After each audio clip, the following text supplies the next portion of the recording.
जय हिंद दोस्तों, Sandeep tricky math special YouTube channel में आप सभी का स्वागत है। बिहार पुलिस मद निषेध 2022-23 इसका प्रैक्टिस सेट नंबर ये 26 है। प्रैक्टिस सेट नंबर 1 से लेकर 25 तक अगर नहीं देखे होंगे तो इसके लिए प्लेलिस्ट बना दिया है, वहाँ से जाकर आप सारी वीडियो देख सकते हैं। ये प्रैक्टिस सेट आपके एग्ज़ाम के व्यू से बेहद इंपॉर्टेंट रहने वाला है और जितने भी इसमें प्रश्न कराया जाएगा सभी सिलेक्टिव कोचर रहने वाला है। तो वीडियो स्टार्ट करते हैं और चलते हैं प्रश्न की तरफ। तो देखिए, पहला नंबर प्रश्न है आपके सामने कि मशरूम, जिसको साधारण भाषा में कुकुरमुत्ता बोलते हैं, किसका उदाहरण है। 4 ऑप्शन है आपके सामने, कवक, शैवाल, हरा पौधा और एककोशिकीय पौधा। तो बताइए इस प्रश्न का सही आंसर क्या है। 4 ऑप्शन में करेक्ट आंसर जो है जल्दी से कमेंट कीजिए। जितने भी स्टूडेंट लाइव सेशन में जुड़ चुके हैं वो तो इस वीडियो को लाइक कर दीजिए और शेयर कर दीजिए। तो जितने भी स्टूडेंट यहाँ पर ऑप्शन नंबर ए के साथ जा रहे हैं कवक, तो बिल्कुल सही जवाब है। चलती सेकेंड नंबर क्वेश्चन देखते हैं। प्रश्न है कि नेफ्रोलॉजी किसका अध्ययन है। गुर्दे का, जिगर का, तंत्रिका, तंत्र का और नवजात का। बताइए, बेहद इंपॉर्टेंट प्रश्न है। जो नेफ्रोलॉजी है इसमें किसका अध्ययन किया जाता है। बताइए इस प्रश्न का राइट आंसर क्या है, जल्दी से कमेंट कीजिए। तो देखिए, जितने भी स्टूडेंट यहाँ पर ऑप्शन नंबर ए के साथ जा रहे हैं गुर्दे, बिल्कुल सही जवाब है। चलिए थर्ड नंबर क्वेश्चन देखते हैं कि पारिस्थितिकी अस्थायी अर्थव्यवस्था की किस आंदोलन का यह स्लोगन है। बताइए इस प्रश्न का सही आंसर क्या है। 4 ऑप्शन है, नर्मदा बचाओ आंदोलन, चिपको आंदोलन, असहयोग आंदोलन और इनमें से कोई नहीं। जो भी इस प्रश्न का सही आंसर है आपको कमेंट करना है। गलती हो या सही हो आपको कमेंट करते रहना है, जिससे कि आपको कॉन्फिडेंस मिलेगा। तो थर्ड नंबर प्रश्न का आंसर हो जाएगा ऑप्शन नंबर बी, चिपको आंदोलन। किसके नेतृत्व में हुआ था ये, तो सुंदरलाल बहुगुणा के नेतृत्व में। चलिए नेक्स्ट क्वेश्चन देखते हैं। बेहद इंपॉर्टेंट प्रश्न है, विश्व ओजोन संरक्षण दिवस कब मनाया जाता है। 4 ऑप्शन है आपके सामने। ऑप्शन देख लीजिए, 8 अक्टूबर, 9 दिसंबर, 16 सितंबर और 21 नवंबर। बताइए विश्व ओजोन संरक्षण दिवस कब मनाया जाता है। और आपको कमेंट करना है कि ओजोन का अणुसूत्र क्या होता है और ओजोन परत किस मंडल में स्थित रहता है, ये भी कमेंट करना है। 4 नंबर प्रश्न का आंसर जल्दी से कमेंट कीजिए। तो जितने भी स्टूडेंट यहाँ पर ऑप्शन नंबर सी के साथ जा रहे हैं 16 सितंबर, बिल्कुल सही जवाब है। चलिए नेक्स्ट क्वेश्चन देखते हैं। 5 नंबर प्रश्न है कि विश्व में सबसे ज़्यादा पाए जाने वाले ग्रीन हाउस गैस निम्न में से कौन सा है। बताइए इस प्रश्न का सही आंसर क्या है। जल वाष्प, कार्बन डाइऑक्साइड, नाइट्रस ऑक्साइड और sulphur dioxide. Green house gas सबसे ज़्यादा किससे उत्पन्न होता है आपको बताना है। 5 नंबर प्रश्न का आंसर जल्दी से कमेंट कीजिए। तो देखिए इस प्रश्न का जो सही आंसर हो जाएगा ऑप्शन नंबर ए हो जाएगा, जल वाष्प। चलिए नेक्स्ट क्वेश्चन देखते हैं। 6 नंबर प्रश्न कि जैव विविधता का अंतर्राष्ट्रीय कार्यालय कहाँ है। जिनेवा में है, पेरिस में है, रोम में है, लंदन में है। बताइए इस प्रश्न का सही आंसर क्या है। जैव विविधता अंतर्राष्ट्रीय कार्यालय कहाँ है। 6 नंबर क्वेश्चन का आंसर जल्दी से कमेंट कीजिए। तो जो भी स्टूडेंट यहाँ पर ऑप्शन नंबर सी बता रहे हैं, रोम, बिल्कुल सही जवाब है। इसका राइट आंसर हो जाएगा ऑप्शन नंबर सी। चलिए नेक्स्ट क्वेश्चन देखते हैं। 7 नंबर प्रश्न है कि निम्न में से कौन सी जड़ नहीं है। किसको जड़ के श्रेणी में हम नहीं रखते हैं बताना है। गाजर को, मूली को, अदरक को और चुकंदर को। बताइए इस प्रश्न का सही आंसर क्या है। इसमें से कौन सा है जिसको जड़ के श्रेणी में नहीं रखते हैं। 7 नंबर प्रश्न का आंसर जल्दी से कमेंट कीजिए। इस प्रश्न का सही आंसर हो जाएगा अदरक। चलिए 8 नंबर प्रश्न है कि किसकी कमी के कारण बच्चों में रिकेट्स होता है। बेहद इंपॉर्टेंट प्रश्न है। विटामिन ए के कमी के कारण, विटामिन बी के, विटामिन सी के और विटामिन डी के। बताइए किस विटामिन के कमी के कारण रिकेट्स होता है। विटामिन ए के कमी से कौन सा रोग होता है, तो रतौंधी होता है। बी के कमी से बेरी। बताइए इस प्रश्न का सही आंसर क्या है। तो जितने भी स्टूडेंट यहाँ पर ऑप्शन नंबर डी बता रहे हैं, तो विटामिन डी के कमी से रिकेट्स होता है। चलिए नेक्स्ट क्वेश्चन देखते हैं। मानव पित्त जो एक पीले हरे रंग का तरल है, इसकी प्रकृति क्या होता है। मानव जो पित्त होता है वो किस प्रकृति का होता है। अम्लीय होता है, तटस्थ होता है, क्षारीय होता है, इनमें से कोई नहीं होता है। बताइए इस प्रश्न का सही आंसर क्या है।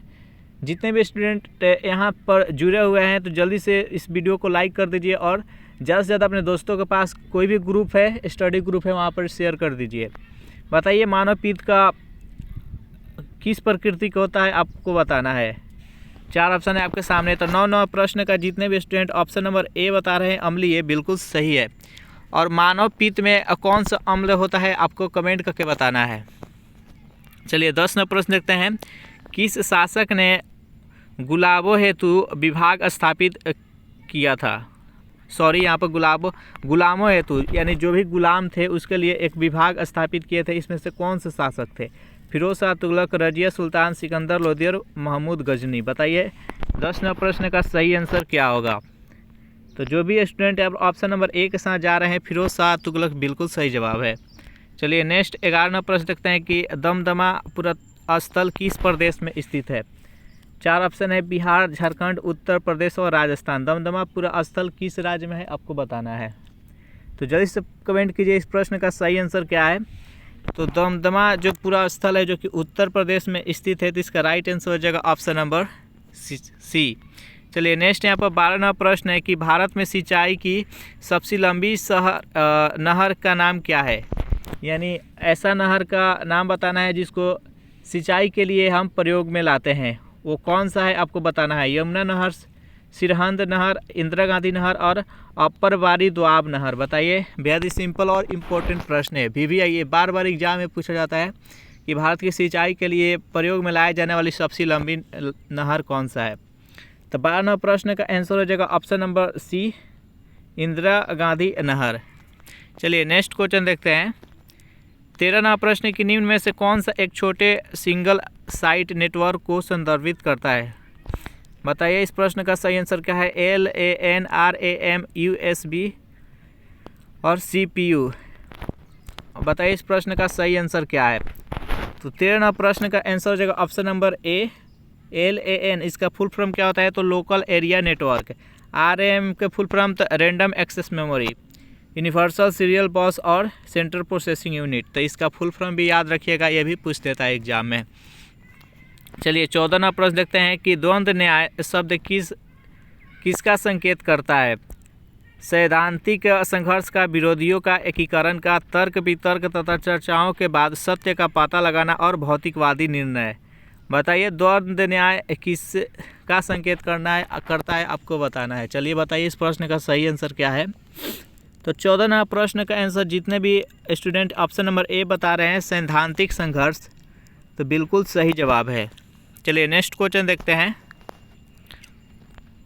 15वां प्रश्न की सबसे पहले कौन सा हड़प्पा कालीन स्थल खोजा गया था? हड़प्पा, मोहनजोदड़ो, लोथल और सुतगागेंडोर। बताइए इस प्रश्न का सही आंसर क्या है। सबसे पहले कौन सा हड़प्पा कालीन स्थल खोजा गया था? 15वां प्रश्न का आंसर जल्दी से कमेंट कीजिए। तो इस प्रश्न का आंसर हो जाएगा ऑप्शन नंबर ए, हड़प्पा। चलिए नेक्स्ट क्वेश्चन देखते हैं। 16वां प्रश्न कि बांग्लादेश की मुक्ति के समय पाकिस्तान के शासक कौन थे? बताना इस प्रश्न का सही आंसर क्या है। यानी जब बांग्लादेश पाकिस्तान से स्वतंत्र हुआ, यानी दो अलग अलग कंट्री बना बांग्लादेश और पाकिस्तान, तो उस समय पाकिस्तान के शासक कौन थे यहाँ पर आपको कमेंट करना है। 4 ऑप्शन है आपके सामने, बताइए 16वां प्रश्न का राइट आंसर क्या है। तो देखिए इस प्रश्न का सही आंसर हो जाएगा ऑप्शन नंबर बी, यहाँ खान। चलिए नेक्स्ट क्वेश्चन देखते हैं। 17वां प्रश्न की गौतम बुद्ध के संबंध में सभी कथन सही है सिवाय, यानी इसमें से 4 कथन दिया गया है। इसमें से 4 कथन में से 3 कथन है जो कि सही है, इसमें 1 कथन है जो कि गलत है। तो आपको बताना है कि इसमें कौन सा कथन है जो कि गलत है। ऑप्शन नंबर ए देखते हैं। उनका जन्म लुम्बिनी में हुआ था, बिल्कुल सही है। उनका मृत्यु कुशीनगर में हुआ था, ये भी सही है। उन्हें ज्ञान की प्राप्ति राजगिरी में हुआ था, ये गलत है। उन्हें ज्ञान की प्राप्ति बोधगया में हुआ था, ये सही है। तो इस प्रश्न का राइट आंसर क्या है? तो ऑप्शन नंबर सी है। चलिए नेक्स्ट क्वेश्चन देखते हैं। भारतीय संविधान के किस भाग में संघीय न्यायपालिका का उल्लेख किया गया है? कमेंट कीजिएगा कि भारतीय संविधान में टोटल कितने भाग है, और यहाँ पर बताना है आपको कि भारतीय संविधान के किस भाग में संघीय न्यायपालिका का उल्लेख किया गया है। भाग 2 में, भाग 3 में, भाग 4 में और भाग 5 में।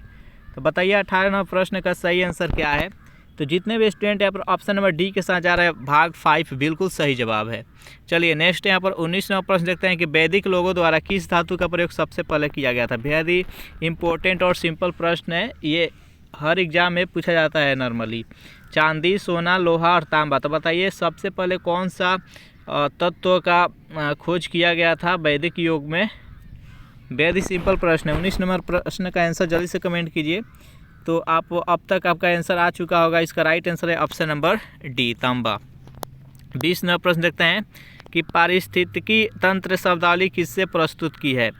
बताइए इस प्रश्न का ये जो पारिस्थितिकी तंत्र है ये शब्द किसके द्वारा प्रस्तुत सर्वप्रथम की गई थी, आपको बताना है। 20 नंबर प्रश्न का आंसर जल्दी से कमेंट कीजिए। तो देखिए इस प्रश्न का राइट आंसर हो जाएगा ऑप्शन नंबर ए, एजी टेंसलेट। चलिए नेक्स्ट क्वेश्चन देखते हैं।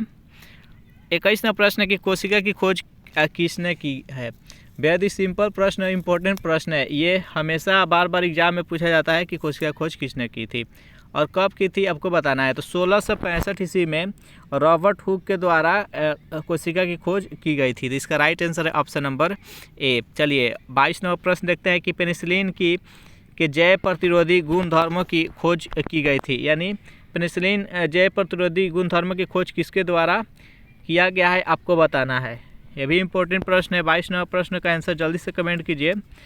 तो देखिए जितने भी स्टूडेंट यहाँ पर ऑप्शन नंबर सी बता रहे अलेक्जेंडर फ्लेमिंग द्वारा, तो इसका राइट आंसर हो जाएगा ऑप्शन नंबर सी। चलिए नेक्स्ट 23 नंबर प्रश्न देखते हैं कि हाइड्रोफोबिया से संबंधित है। हाइड्रोफोबिया किससे संबंधित है, आपको बताना है। 23 नंबर प्रश्न का आंसर जल्दी से कमेंट कीजिए। हाइड्रोफोबिया से संबंधित है। तो हाइड्रोफोबिया, जब देखिए कुत्ता में रेबीज एक रोग होता है। जब भी रेबीज रोग किसी कुत्ता में हो जाता है तो वो पानी से डरता है, और वो संक्रमित कुत्ता जब किसी मनुष्य को काट लेता है तो उससे भी वो हाइड्रोफोबिया रोग हो जाता है। हाइड्रोफोबिया जब हो जाता है तो जब भी कहीं पानी दिखेगा तो उसको डर लगेगा। तो ये किससे संबंधित है, तो ये रेबीज से संबंधित है। नेक्स्ट क्वेश्चन देखते हैं। 24वां प्रश्न, निम्नलिखित में से कौन सा जहर है। NaCl, KCN, KCl और K2SO4। बताइए इस प्रश्न का सही आंसर क्या है। 24वां प्रश्न का आंसर जल्दी से कमेंट कीजिए कि इनमें से कौन सा जहर है। तो जितने भी स्टूडेंट ऑप्शन नंबर बी बता रहे हैं KCN बिल्कुल सही जवाब है। चलिए नेक्स्ट यहाँ पर 25वां प्रश्न देखते हैं कि अस्थि सुसूरता की कमी से होता है। किसके कमी से होता है, आपको बताना है। 25 नंबर प्रश्न का जल्दी से कमेंट कीजिए कि राइट आंसर क्या है। तो कैल्शियम के कमी के कारण अस्थि सुसूरता होता है। चलिए नेक्स्ट क्वेश्चन देखते हैं। 26वां प्रश्न है कि क्वाशियोर बीमारी किसके कमी के कारण होता है। कार्बोहाइड्रेट, शक्कर, प्रोटीन और सोडियम। तो 26 नंबर प्रश्न का आंसर जल्दी से कमेंट कीजिए। इसका राइट आंसर हो जाएगा ऑप्शन नंबर सी, प्रोटीन के कमी के कारण होता है।